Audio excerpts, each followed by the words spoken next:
ಕಡೆ ಆಗಲ್ವಾ? ಸರಿ, ಅದೇ ಮಾಡಿ ಇನ್ನೊಂದ್ಸತಿ.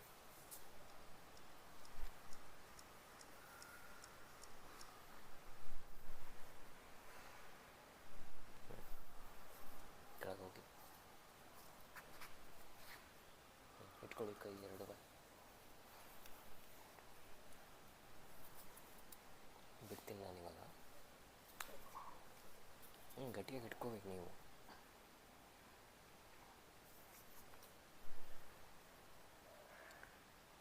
ನೀವು ಅಷ್ಟೇ, ಕೈ ಜಾರುತ್ತೆ, ಕೈ ಇಟ್ಕೊಳಕ್ಕಾಗಲ್ಲ ಅಂದರೆ ಅಟ್ಲೀಸ್ಟು ಕೈ ಇಲ್ಲಿಗೆ ಇಟ್ಬಿಟ್ಟು ಹಿಂಗೆ ತಳ್ಳಿ ಕೆಳಗೆ. ಇಲ್ಲಿ ಇಟ್ಕೋಬೋದಾ? ಇದೆರಡು ಮಂಡಿ ನೆಲಕ್ಕೆ ತಾಗಬೇಕು.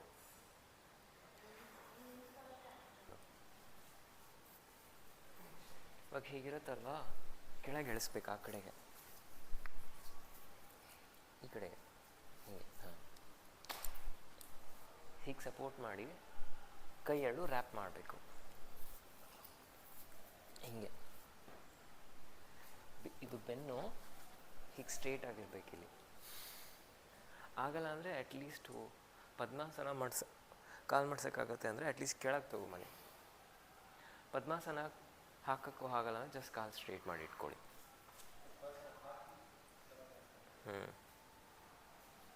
ಅಲ್ಲೇ ಇರಬೇಕು.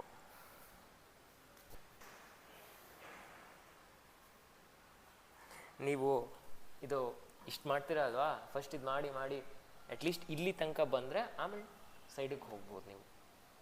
ಅರ್ಥ ಆಯ್ತಾ? ಏನು? ಹೌದು. ಆಮೇಲೆ ಇನ್ನೊಂದು ಜ್ಞಾಪನ ಇಟ್ಕೊಳ್ಳಿ, ನಿಮ್ದೆಲ್ಲ ಭುಜ ಎಲ್ಲ ಎದೋಳ್ಬಿಡ್ತು, ಶೋಲ್ಡರ್ಸ್ ಎದೋಳುತ್ತೆ ನೀವು ತಿರುಗಿದಾಗ. ಅದು ಮಾಡ್ತಾ ಮಾಡ್ತಾ ಸರಿ ಹೋಗುತ್ತೆ. ಒಂದು 4-5 ವರ್ಷ ಬೇಕದು ಸರಿ ಹೋಗುತ್ತೆ.